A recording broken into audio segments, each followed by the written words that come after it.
the truth, yet the lies come undone. Peel back the layers until the light is shown. Uncover the truth, let the shadows run. Break free from the chains and find the sun.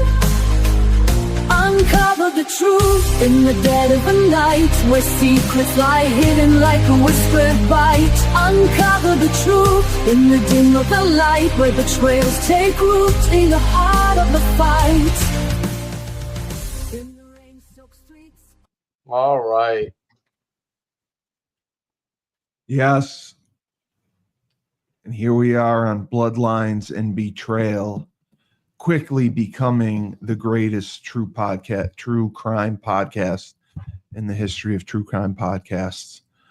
I'm your host, the best podcast host in the universe, Steve Cully, with the greatest ASMR voice in the universe. Yes, you could easily be an ASMR guy. And Coach Schumann. Coach Schumann. What does ASMR stand for again? It's like audio something. Audio soothing, audio sexual erotic. No, I don't think that's what it is. ASMR. It stands for autonomous sensory meridian response. A term used to describe tingling, static-like, or goosebump sensations in response to triggering audio or visual stimuli. So I give a lot of audio stimuli to our audience. I think it makes people like people use it to go to sleep. Yeah, well, I'm not trying to make people go to sleep. I'm trying to excite them. I'm trying to get them pumped up. I'm trying to get them lively, like you, who yawns and yawns and yawns, and you're banned from yawning. We're going to have a yawn jar. Every time you yawn, you pay $1. So we are talking about the curious case of Robert Durst. Robert Durst, who was caught by the police, largely in part by the HBO series and special, The Jinx. The Jinx. They followed Robert Durst around. His attorneys didn't want him to do it, but because he's a narcissist, he decided to speak anyway. So Robert Durst was born into the wealthy Durst family. They were real estate moguls in New York City, billions of dollars, and he was always just a troubled kid. The turning point in his life came where his mother had schizophrenia or some mental health problems. She jumped off the roof and killed herself.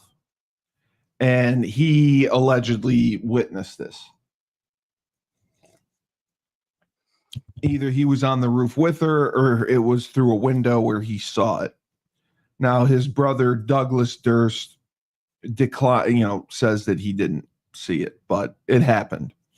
And it had a profound effect on him.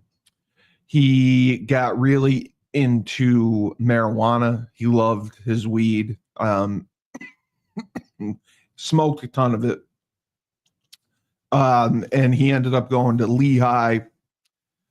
Then he just kind of lost his way. He was more of a hippie than anything. He had numerous girlfriends. He met Kathy Durst, and they were married. And they lived in New York. Robert went to work for his father's company, the Durst Company, the real estate company. But because of his inappropriate behavior and conduct, the father had determined that the company would be passed down to his younger brother, Douglas Durst. This angered Robert to no end. He was furious. He felt the company belonged to him. And, he didn't do anything bad enough to deserve getting written out of the will. And that's exactly what really happened. So he became determined to get fired. So he would pee in a trash can in his office. He would smoke dope in his office. He would do pretty much everything he could to try to get fired because he had so much hate and spite of his family. But the key was it was Kathy Durst.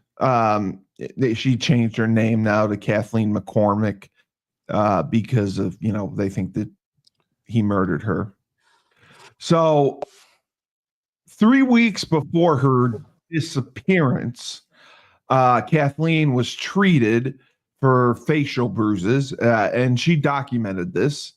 And she told a friend that Durst had beaten her, but she never pressed charges. Kathy asked Durst for $250,000 and wanted to get divorced. She had enough. So his response to this was quite peculiar.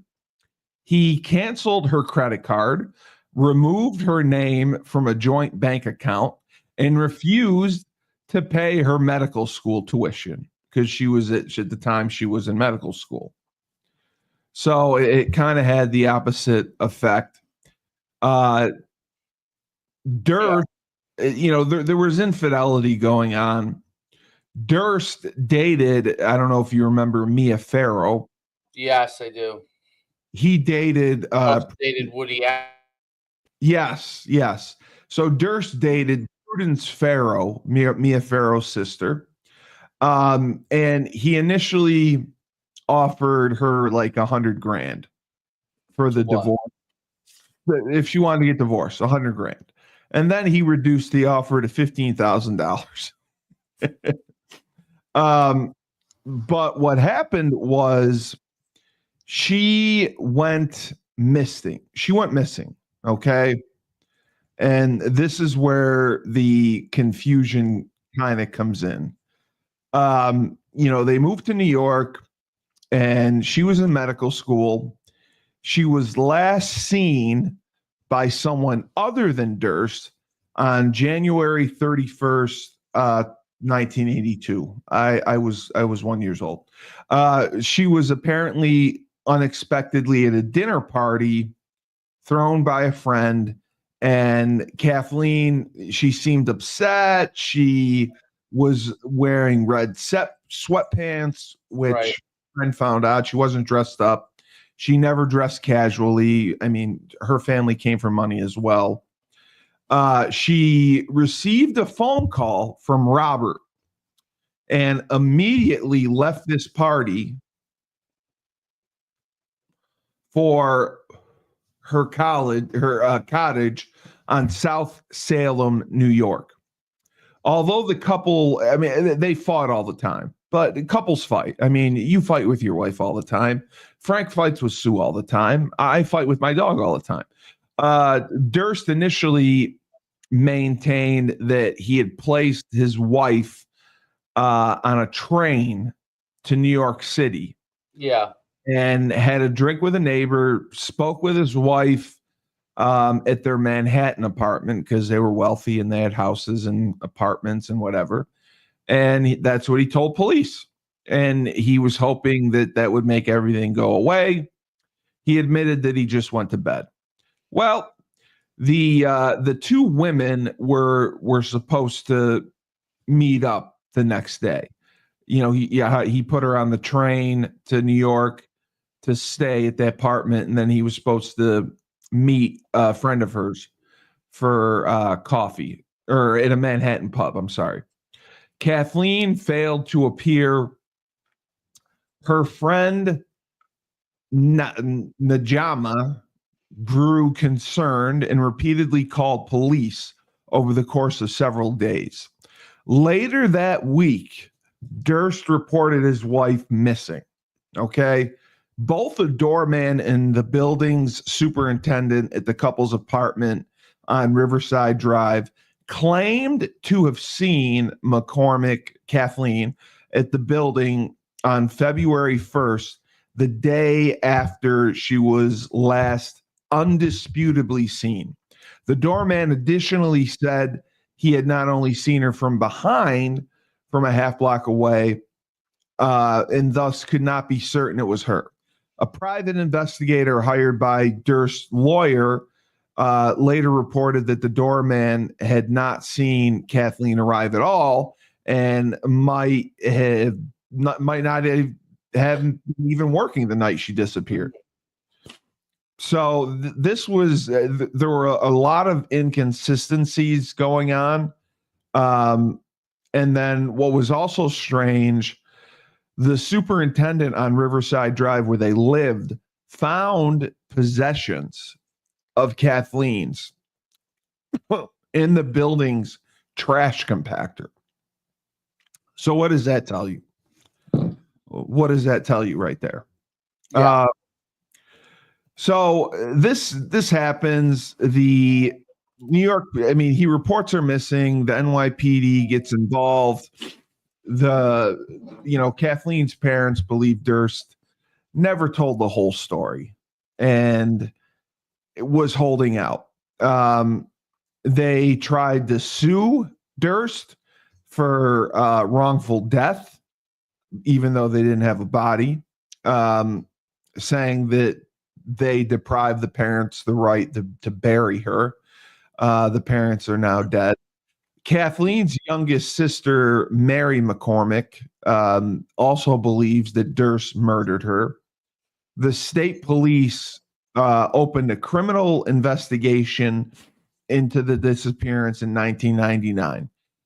During this time, it was just considered a missing person case. It was never considered criminal. But the investigation became public in 2000. In August of 2019, a wrongful death lawsuit against Durst was filed against another of the McCormick sisters. It was dismissed on statute of limitations causes. Okay. Yeah. So, because she disappeared in 1982, there's no way witnesses are alive. There's no way to prove this case. Right. So what happened was in 2000, Susan Berman, she was the daughter of a mobster, David Berman. He was a major Jewish, he was in Jewish American organized crime figure, illegal gambling, all that stuff. So, she was friends with Bob. They friends called him Bobby, and she had wanted to make a screenplay. And people to this day believe Susan Berman was the one that called the medical school to say that Kathleen was going to miss class that day. Right. So in 2000, they believe that Susan was cashing in her chips. She's like, okay, Bob, I want to fund this movie and you're going to fund it for me. So initially they couldn't prove it, but over time they were able to prove that Bob Durst had flown to California where Susan Berman lived. Right. Because that was unknown. They thought he was in New York. So a few days later after this happened, there was a letter sent to the Beverly Hills Police Department, and it contained Berman's address, and all that was written was cadaver on the envelope, and Beverly was misspelled. Yeah. And Durst was now known to have been in Northern California the day that all this went down. And also, Berman had recently received two $50,000 payments from Robert Durst. And he said that, he did that to help her with the movie or whatever. And he faxed people copies of the check or whatever. Durst said in a 2005 deposition shortly before her death to the LAPD had wanted to talk to her about Kathleen, his wife's disappearance. And, some of the notes showed that there's doubt on whether the LAPD made such a call or whether it was the Westchester County District Attorney, Janine Pirro. Janine Pirro had it out for Bob Durst from the start. Wow. Yeah, Janine Pirro wanted Bob Durst prosecuted, and she tried very hard to get him prosecuted, and she was unable to get it done. So once he found out this murder, the murder of Susan Berman happened, she was wanted for questioning. This is the strangest part. He was tipped off by his sister about Kathy's investigation being reopened and, obviously Susan being murdered. He moves to Galveston, Texas, and he disguises himself as a mute woman to avoid police inquiries. So he dressed like a woman, like he literally wore makeup and dressed like a woman. And he lived in Galveston, Texas in an apartment. And the firm bought him out. He's got over $100 million. I think at the time it was 65 million and then it went up. So in Galveston, there was a man who was, I guess, fishing or whatever. He found the floating body parts belonging to Durst's elderly neighbor, 71-year-old Morris Black, in the Galveston Bay. So that was very unusual. So this was ridiculous. So then again, Durst goes on the run. He is charged. He was released on $250,000 bail, and he goes on the run.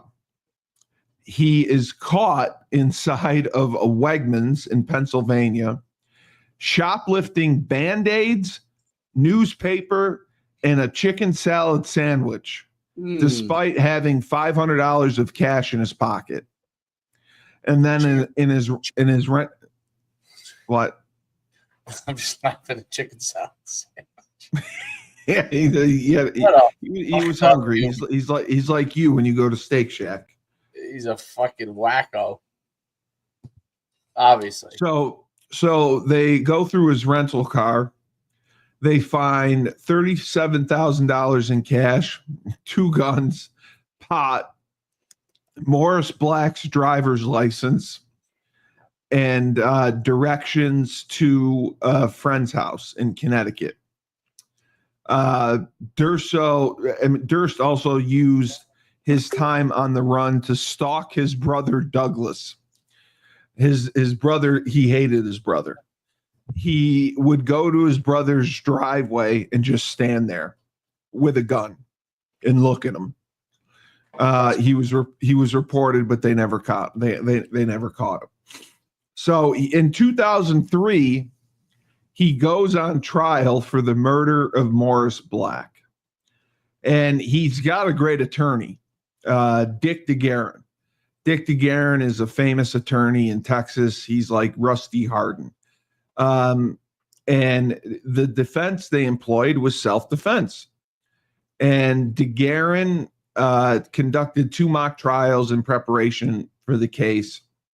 Durst's defense team found that communicating with him to be difficult and hired a psychiatrist to investigate. They examined him. They diagnosed Durst with Asperger's syndrome, which doesn't exist anymore. It's just autism. You're on the spectrum. Oh, there is no more Asperger's? No, they got rid of Asperger's. It's Why? just Because it's a form of autism. It's just being on the spectrum. They just consider it another level of the spectrum. Oh. So his defense team explained that having Asperger's explained his behavior. Durst claimed that Morris Black was a cranky and confrontational loner. He grabbed a .22 pistol and threatened him with it. During the struggle for the pistol, the weapon discharged and shot Black in the face, killing him. So this is very rare. They did not want Durst to testify, but he insisted on testifying because he's a narcissist. So during cross-examination, he admitted using a paring knife, 2 saws, and an axe to dismember Black's body before bagging and dumping the remains in the Galveston Bay. Black's head was never recovered, so prosecutors were unable to prevent sufficient forensic evidence to dispute that he was shot in the head in Durst's account of the struggle. As a result, the lack of, the forensic, this was unbelievable at the time. The jury acquitted Robert Durst of murder. Wow. So this guy got on the stand, admitted to dismembering this man's body, throwing his body in the Galveston Bay, and he was acquitted. He was charged with bail jumping and tampering of evidence for dismembering the body. He received a sentence of 5 years. He was given credit for time served. He served like 2 years in prison. He was paroled in 2005. So this is what got him in trouble. Asked in March of 2015 whether they believed that Durst murdered Black. The DA commented, "You could see that this person knew what they were doing, and this was not the first time. The body was cut perfectly like a surgeon who knew how to use the tool on the bone, and certain kind of tools on the muscle. It looked like he'd done it before. That was scary." Right. So Durst's notoriety inspired the film in 2010, All Good Things, which was reference to a Vermont health food store he opened and closed, and Ryan Gosling played Durst, and his wife Kathy was played by Kirsten Dunst. During the production of after this, HBO greenlights a documentary about Durst, a miniseries called The Jinx, The Life and Deaths of Robert Durst. It was broadcast on HBO. During the production of The Jinx, Susan Berman's stepmom uncovered a 1999 letter written by Durst with which contained the same Beverly Hills typographical error. He kept spelling Beverly wrong, and directing police to Berman's body, implicating Durst in the murder. Jarecki and producers revealed that they had uncovered potential, criminal evidence, exculpatory evidence, and they gave it to the LA County DA's office. So it's funny because everyone was watching this. On the last episode of the Jinx, it shows Bob. He goes into the bathroom and he doesn't take his microphone off. You can't see him peeing, but you can hear him on the microphone. And he was presented with the letter showing, the similarities of how it looked in the handwriting. It looked exactly the same. His comment was, he's talking to himself. He goes, while he's peeing, he goes, "There it is. You're caught. You're right, of course, but you can't imagine the rest of them. I don't know what's in the house. Oh, I want this. What a disaster. He was right. I was wrong." And the burping, I'm having difficulty with the question. What the hell did I do? Killed them all, of course. Killed them all. It later became known in 2019. The filmmakers altered the sequence of the comments, for drama purposes, but he did say all that.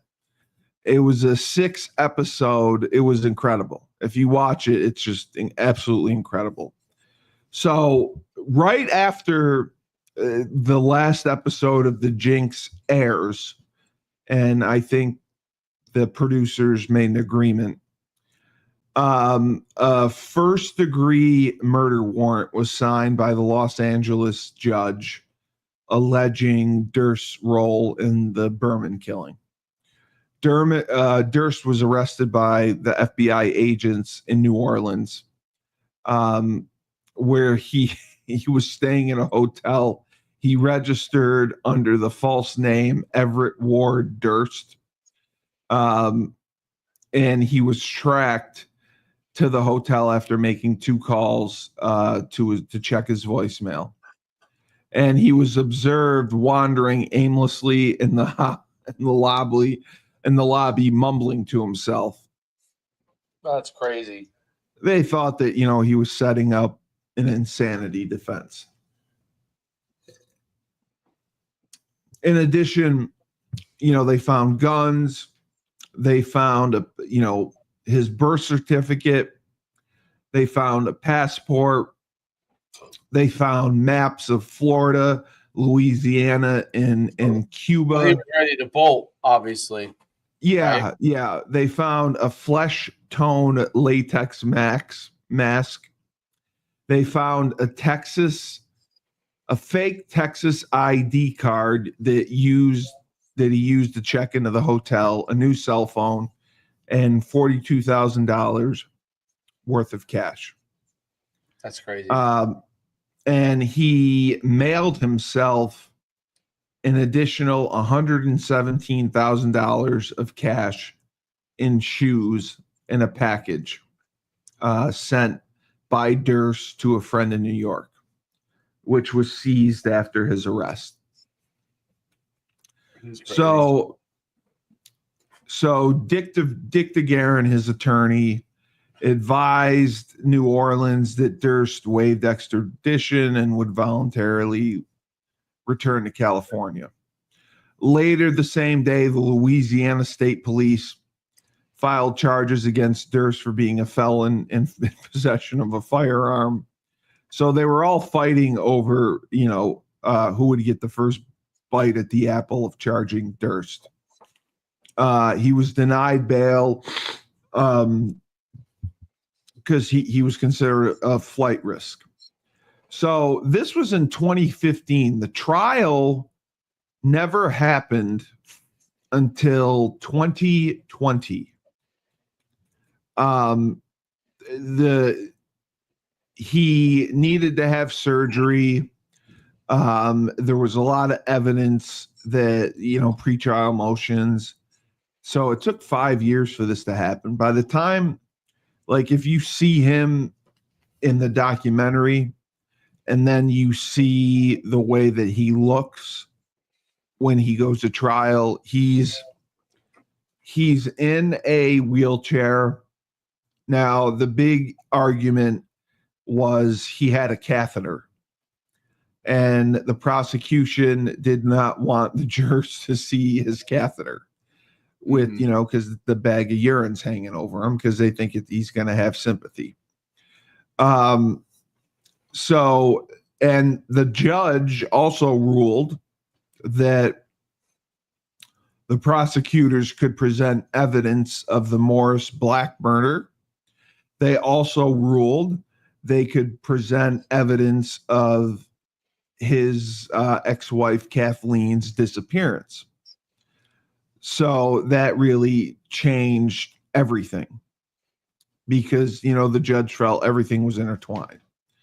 The Durst attorneys claimed the two handwriting samples, the anonymous note that said cadaver in the 1999 note from Durst to Berman, along with other evidence from his 2015 arrests, were obtained in violation to his Fourth Amendment, thus moving for their inclusion. And it was an elaborate conspiracy theory between HBO filmmakers, law enforcement, and the LA County DA's office to make Durst incriminate himself. Right.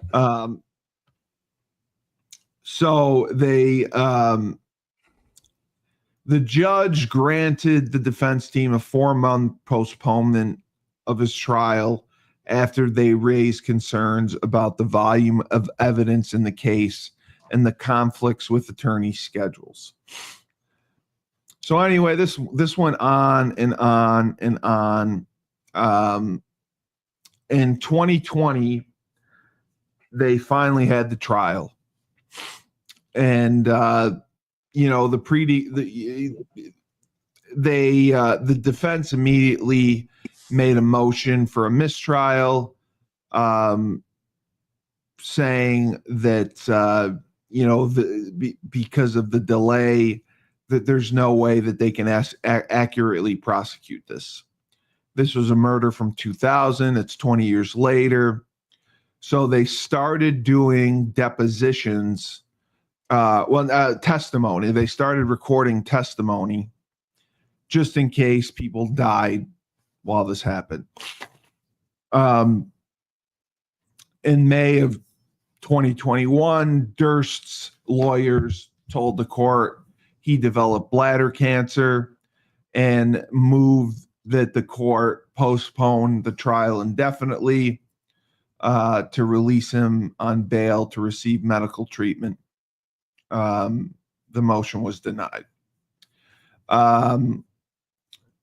And, you know, they questioned jurors whether that they could be neutral during a case. So what happened was they started the case in 2020.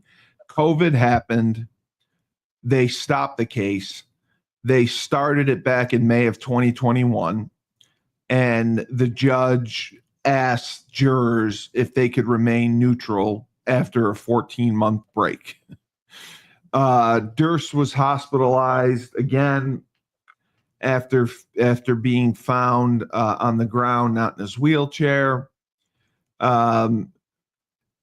People thought that I love the DA in this case, Deputy District Attorney Mark Lewin. He does a ton of cold cases. He's been on Dateline a million times. I love him. He thought Durst was faking this the whole time. Yeah. And, you know, they kept filing for mistrial after mistrial after mistrial. Douglas Durst finally appeared as a prosecution witness. He hadn't seen his brother in 15 years. He was reluctant to appear, and he only did so because he was subpoenaed. He was asked about his relationship with his brother, and his quote was, "He'd like to kill me. I hired security today. I have a fear that my brother has threatened to kill me, and I have a fear that he may have the means to do so." So again, his medical, his health is deteriorating. And again, he insisted on testifying. The testimony did not go well. In October 14, 2021, Durst was sentenced to life imprisonment for the murder of Susan Berman. And then in January of 2022, he died. So that's the curious case. Days after the Berman's murder, police started examining connections between Durst and the disappearances of 18-year-old Lynn Scalise from Middlebury, Vermont, where they had been at the time. 16-year-old Karen Mitchell from Eureka, California. Investigators were also considering a possible connection between Durst and the disappearance of another 18-year-old.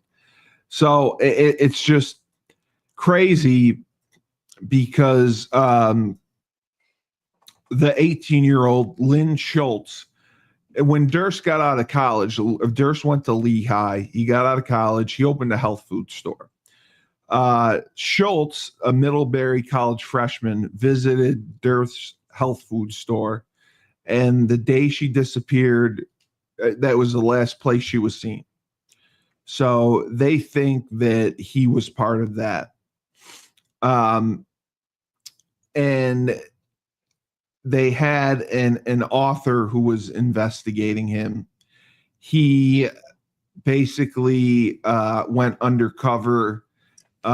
He volunteered at a homeless shelter that Durst frequented.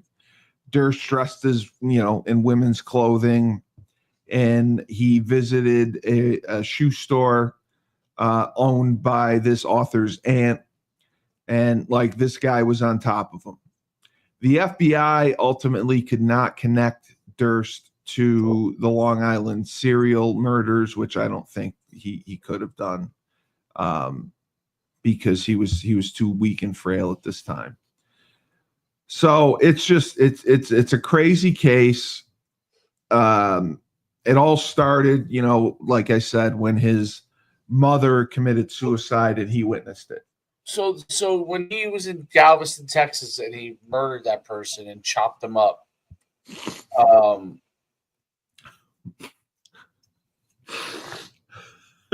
was he was found not guilty. Yeah, self-defense. He claimed self-defense, and his version of events when he testified, the jury thought he was believable because the story was so outrageous. They're thinking to themselves, nobody could make this up. Right. And they never found the head of Morris Black to determine if he got shot in the head. Oh my God. So they found him not guilty. And if you watch his reaction, I've seen it many times. If you watch his reaction after this, it's like he won the Super Bowl. Like he never expected this, saw this coming. So he hired Dick DeGuerin again for the Susan Berman murder. Now, in my opinion, I don't think he should have been convicted for the Berman murder. There was no evidence other than the letter that he mailed that said cadaver. I don't think they found fingerprints. There was no DNA. I mean, she was shot execution style. It was 20 years ago. There were no witnesses. I don't think he should have been convicted for that. I really don't. And call me a liberal bleeding heart. And I think everyone's innocent, but there was nothing there. He should have been convicted for the Morris Black murder more than he should have been convicted for Susan Berman's murder. And then there's the whole debate over Kathleen Durst. What really happened to her? What really happened to her? She goes to a party. She's in sweatpants. Unlike her, she gets a call from Bob that tells her to leave. She leaves. She goes home. And then Bob said he put her on a train to New York, to Manhattan, and she was supposed to meet a friend for coffee the next morning. She never met the friend. people, I mean, they searched the house. They dug around the house. They had cadaver dogs. Nobody hit on anything. Nobody knows what happened to her. Crazy. So, yeah, he legitimately could have committed 3 murders. He legitimately got away with 2. The Susan Berman one, I thought, was the weakest case out of all of them. But I mean, what do you think? Well, I think he's. Please don't do this. There he is. Well, I'm sorry, I didn't see it showed. Oh, you're showing the movie? Get in the car! No, please don't do this. There he is, Robert Durst. I got more for you. That's not Robert Durst. Is that Ryan Reynolds from the movie? This is what AI. I had him interpret it. Oh, what does AI say about it? I made videos of it. What do you mean you made videos of it? You typed in Robert Durst and then videos came out? No, they won't let you do it. Oh, that was another theory they had. Yes. They had a theory that the way he got away with it, he went to a graveyard and he buried her on top of where they were going to put a grave in, where a coffin was going to be set in. And that's how he got away with it. People believed that he went to a graveyard. There was going to be a burial the next day. He jumped in the hole. He dug, 6 feet, whatever, put her body there, covered it up. Then the next day, the funeral procession was held. A coffin was put in over the body, and that's why it was never found. But they searched everywhere. They searched the Manhattan apartment. They searched the house they had out in the country. They searched his car. I mean, he was deposed. Jeanine Pirro did everything possible to try to convict him. And the family to this day has no answers as far as where's Kathleen? What happened to Kathleen? Yeah. Yeah. I mean, it says that AI says he was, guilty. He's a pop culture guy. The hot mic got him guilty. Well, the hot mic also got him in trouble because HBO edited it. So the verbiage was not exactly how he said it. There he is in Galveston, Texas. That's not him in Galveston, Texas. That's AI in Galveston, Texas. But he literally, that's what he did. He was on the run after Berman was murdered. Kathy Durst's case was reopened. He fled to Galveston, Texas, and I'm dead serious. This man lived as a mute woman for years in Galveston. And the only guy that was his friend was Morris Black. Morris Black, his neighbor, was like his buddy. And I think he, found out, or he told him, or they got high, or I don't know what. But then obviously he realized he knew too much and he had to kill him. Right. And that's the one that they said was self-defense, right? Mm-hmm. I'm surprised you hadn't heard much of this. I didn't know much about it. No, I didn't know much about it. Did you know the name? The name, I mean, they have generational wealth. I mean, I know the Durst name. Yeah. But But you didn't know anything about Robert. You didn't know anything about the missing of his wife. You didn't know about the murder of Susan Berman, that he lived as a mute woman in Galveston, Texas on the run. No. Do you have HBO? I do. You need to watch The Jinx. The Jinx is phenomenal because it's him.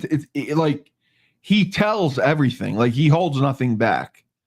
And even when his lawyers tell him to shut up, he tells his lawyers to shut up. It's very interesting when you hear him tell it. But he was apparently very close with his mother. And once his mother committed suicide, that changed his life. And then, you know, when his father gave the company to Douglas, his brother, that changed everything. That's when his behavior got worse. Like, can you imagine walking by his office and he's peeing in his trash can? There's Bob. Oh, he's taking a leak. Taking a leak in the trash can. Taking a leak in the trash can. Yeah.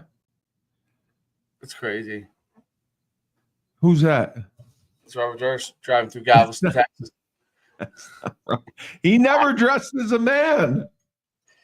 Oh, then the other picture was him. Oh man. Well, yeah, I think he obviously was guilty. The self-defense case, I think, is bullshit. I don't think he was guilty. The Susan Berman case should never have gone to trial. There was not enough evidence. Guilty. How? You're wrong. You're wrong. I am the son of a lawyer. I know these things. It's a wealthy killer who didn't get his way. If you can give me 3 pieces of evidence as to why he was... Again, just in case you need a reminder. There he is. I was the one who told you this. If you can give me 3 pieces of evidence of why he's guilty... Now, listen, the disappearance of his wife... Which murder? Which one? The Susan Berman, the one he was convicted for. Okay. Now, if you want to argue that he was involved in the disappearance of his wife, I'm with you. I agree. I 100% think that. Morris Black, there was evidence up the wazoo. So there are 3 things. Did you want 3 pieces of evidence? I want 3 pieces of evidence on what shows that he was guilty of Susan Berman, her murder. Okay, so how about the cadaver note? The cadaver note is circumstantial. Right, and then he admitted the handwriting, right, and that Beverly was like... He admitted during the show that... Yes, he admitted during... And he wrote it in the note. That's part of the first one. No. He did not admit that he wrote it. He admitted that it looked almost exactly like his handwriting. He did not come out and say, I wrote it. He said, well... The fact that she was going to talk to police. Yeah, she was. But again... She was killed just before LAPD planned to interview her in a mob style killing. Circumstantial. I don't think it should. And my third one is the hot mic confession. The hot mic confession, I agree, except we got a comment. Hey, the hot mic confession, I agree, except for the point that HBO edited it to make it seem that he said things in order that he did not. Okay. But I don't think there was enough evidence to bring Susan Berman. I don't think that he should have been convicted.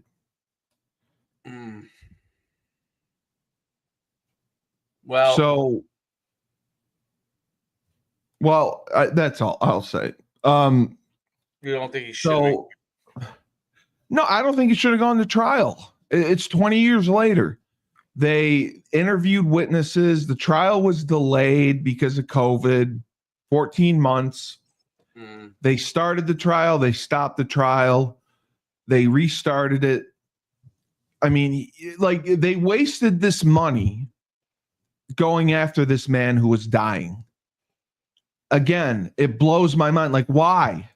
Why would you waste taxpayers' money to do that? It's the same thing with Karen Reed. There was no evidence Karen Reed was ever struck by a vehicle. Why are you wasting taxpayers' money to go after him? I just think it's financially irresponsible. I know you have a 12:30 show. I don't want to bother you. It's rescheduled. So. Oh, it's rescheduled?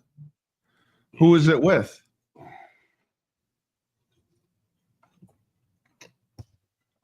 Okay. Strength coach. Oh, okay. I did get a couple questions asking if we would go over the Idaho murder. I don't know that we can because there's no trial or anything in place. I mean, I think we can give our thoughts on it. Do you know about the Idaho murder or no? No. What Idaho murder? So you don't watch the news. It's amazing. I watch Fox. You never heard of the Idaho murder?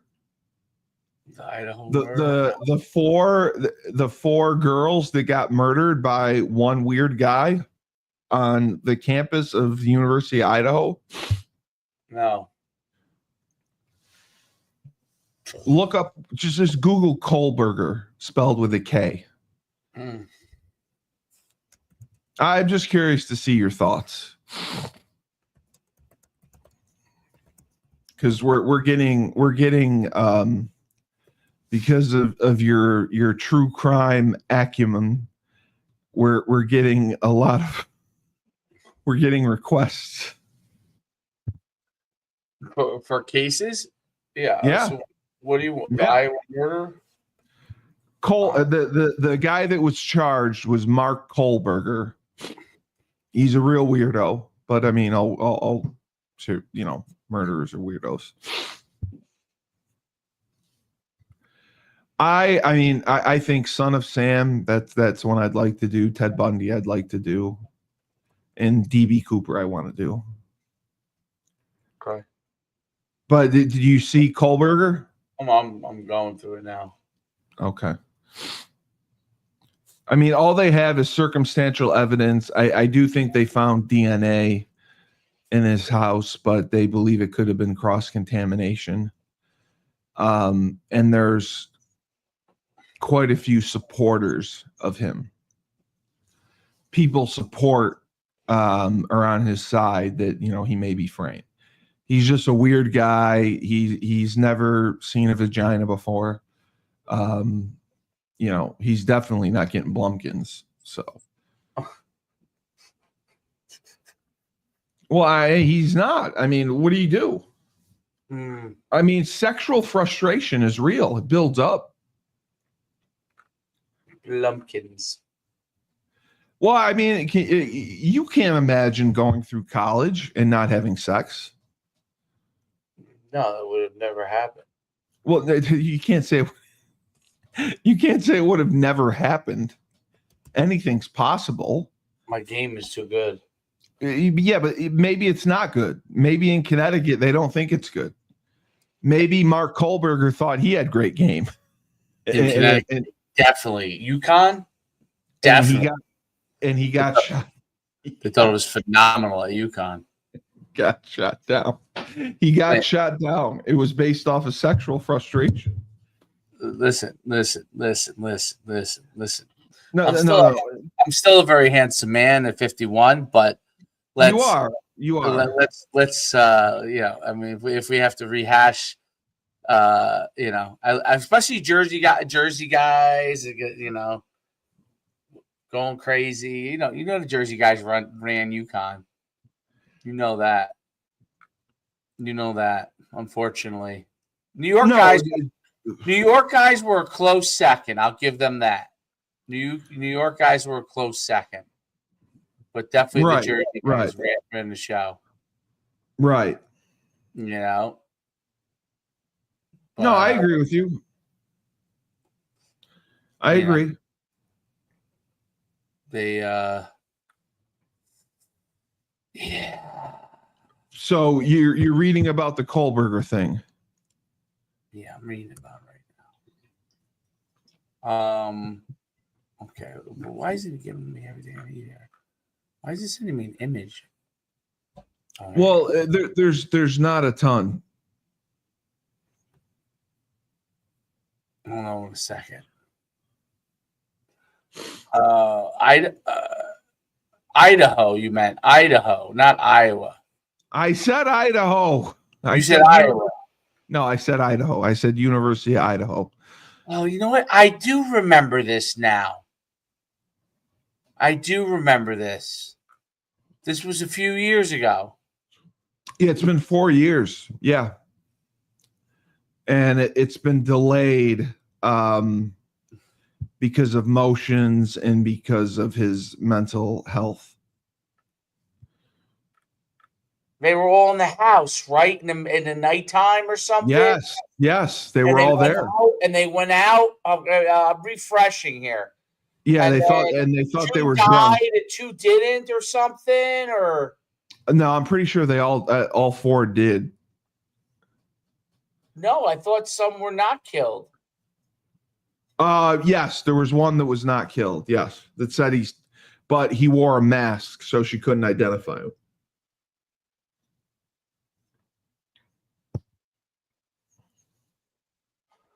Actually, I pulled up here. 4 students were killed. Returning home, 2 other roommates were in the house but unharmed. Yes. That's weird. So what is that? That is a.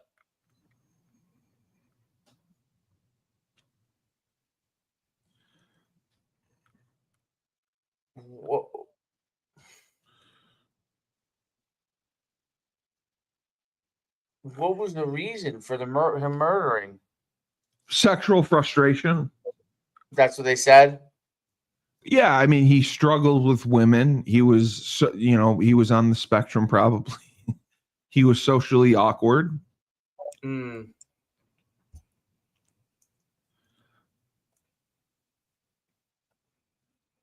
But he's garnering a lot of support now.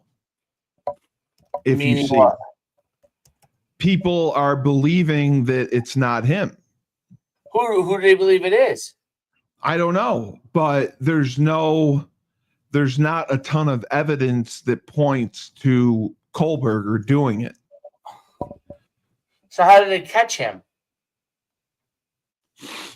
I don't know exactly how they caught him, because the surveillance video saw his car pull into the apartment complex several times that night. It would go in and go out. It would go in and go out. I think it happened 4 times. Okay. Now I remember. The knife that was used to stab the women, there was his DNA found on the sheath of the knife, like the outside, the leather of the knife, right? The leather sheath. But that was really all that was found. The woman who survived could not identify him because he had a mask on, but he's taller. He matched the build. But he was a really weird kid. He was a really weird guy. So that is why it was assumed It was him.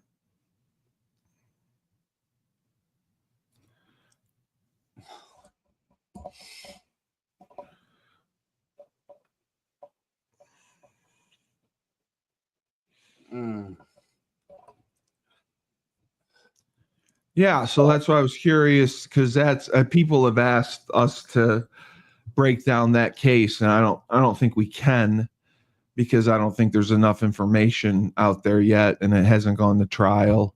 The defense has asked for several continuances because there's so much discovery.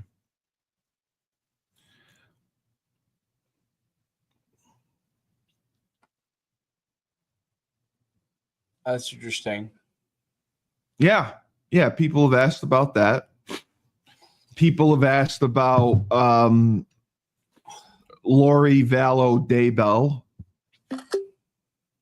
but I don't think you know much about that one. No. How do you not know about this stuff? Daybell. What was Daybell? I want to come work your camp. When's your camp?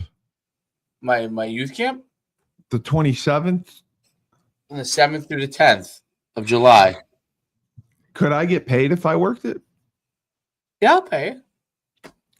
I may come down and work it. Yeah, but you're going to have to stay. We're going to put you. I'll get a hotel room. Yeah, but how you won't make money? You lose money if you do that. Oh, that's okay. My parents will be thrilled. What is it? Is it all positions? It is. But okay. We could use your expertise in teaching blocking. Well, yeah, but you won't let me on the Prospect podcast to show my expertise.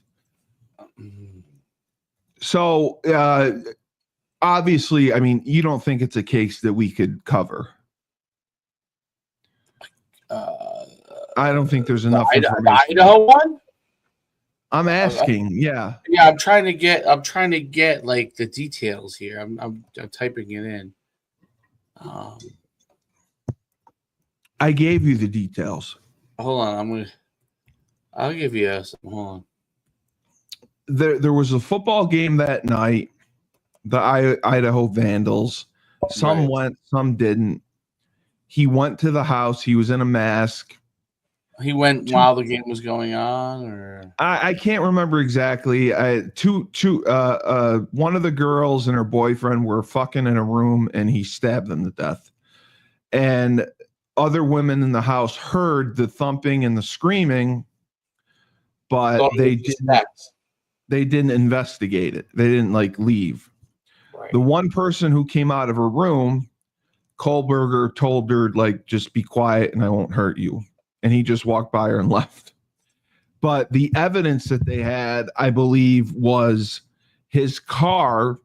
Yeah, his car surveillance. They pinged his cell phone. Was seen going back and forth, and I didn't think they had a cell phone. It does say they have a cell phone.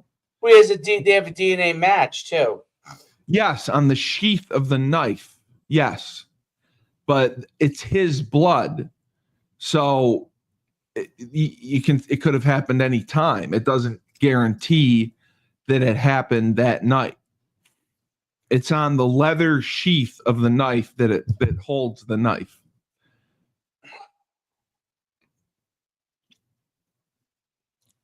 So that's why it's circumstantial. Yeah. What? He's done. Okay, so there's been some preliminary hearings. This has gone on for 4 years. They're fighting over evidence. He's done. That's your expert analysis. Yeah, he's done. That's it.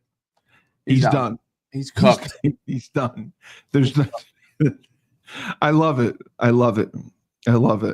So you would be one of those guys in medieval times, if you were a dictator, you would be off with their head. You'd be off with their head. I don't want to hear it. Guilty. Yes, I don't want to hear anything else. Off with their head. They're done. No. Let's put it like this: if I had DNA evidence, well, is there any DNA evidence on the people? No, that's the thing. The only How do they not DNA. have any DNA on the people? That's my point.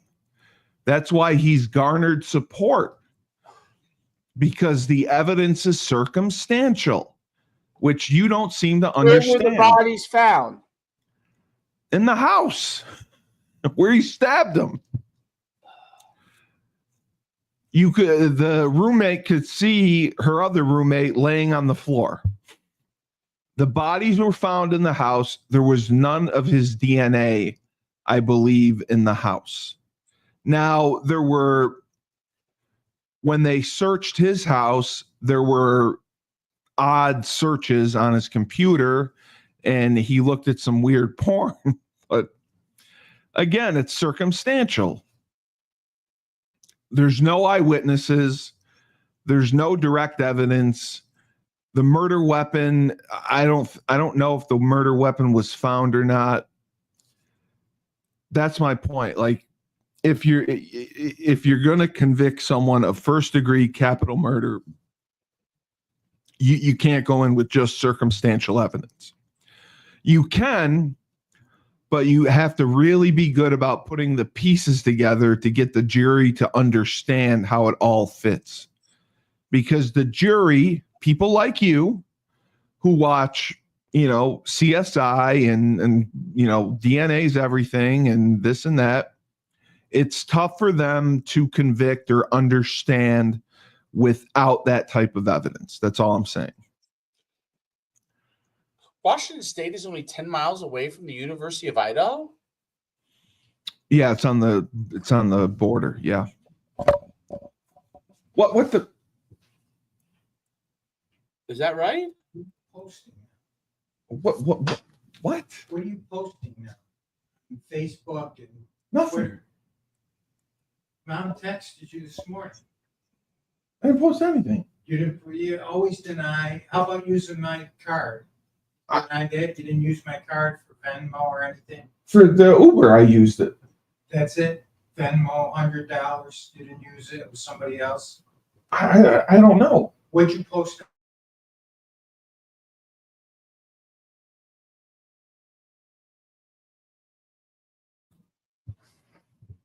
I can't wait to talk to this lady. I'm going to talk to her.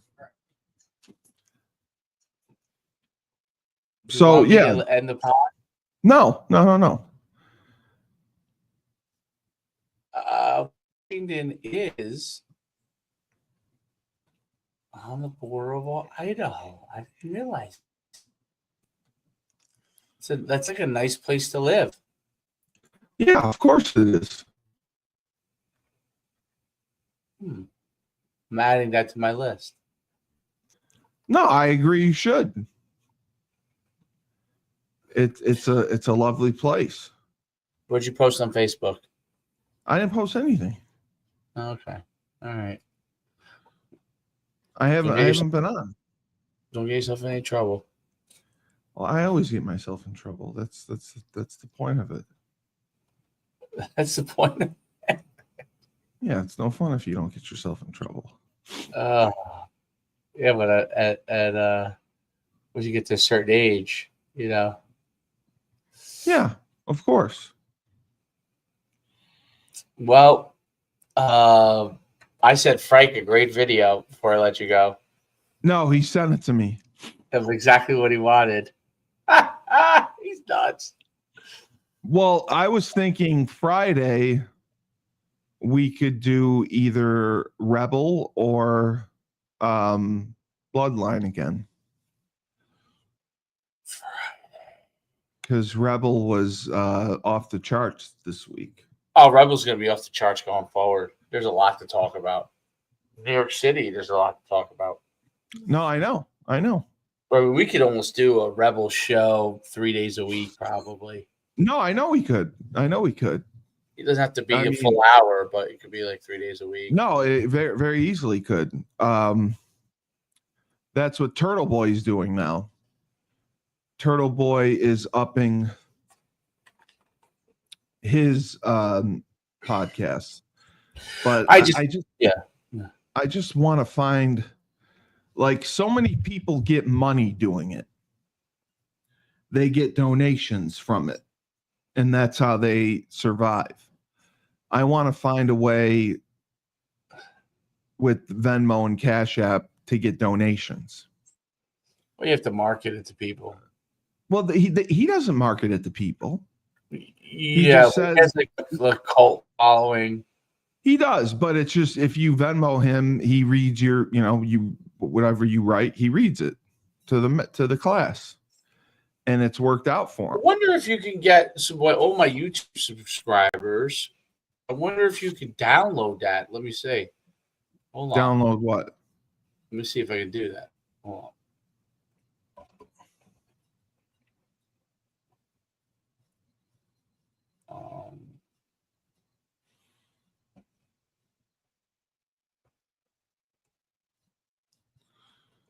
I have lots of tools to do things here. Hold on.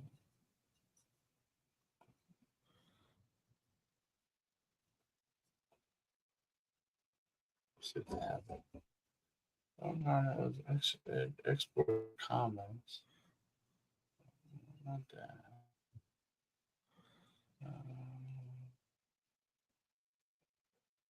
On the competition.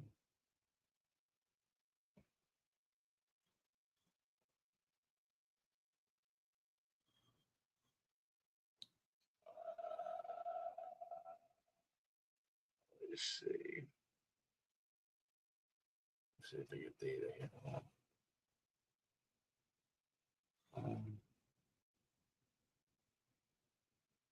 No, it's not. I can't find it. There's a way to. Let me see if this is it.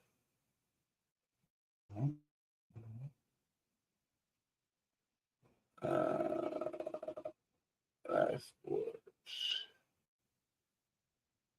Add a new export. There we go. No, I want YouTube. Well, you already have a subscriber model on YouTube or Twitter. Yeah, but I can.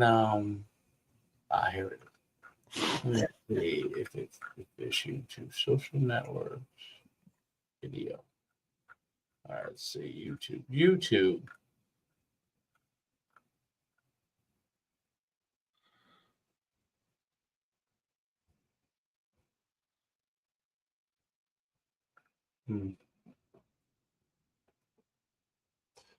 Export.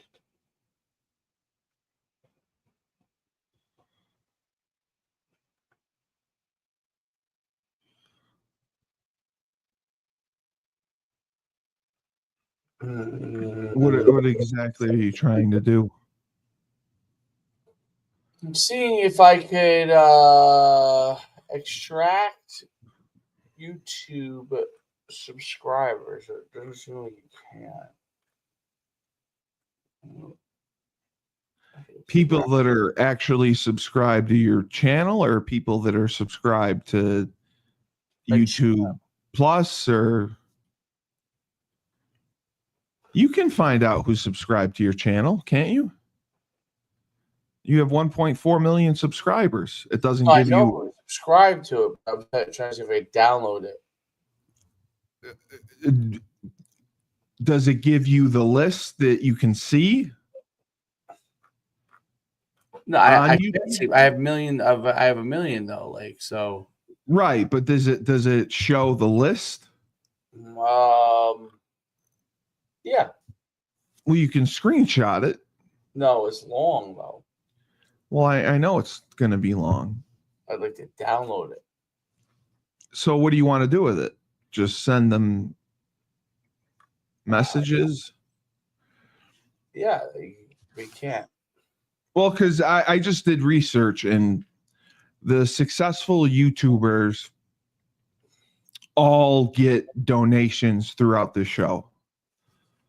And why? Yeah, that's what go ahead. I don't think our live is viewed enough. No, it's not. We don't have the thousands of viewers that they get. Right. So it's climbing up. But that's why they get a good chunk of money doing that.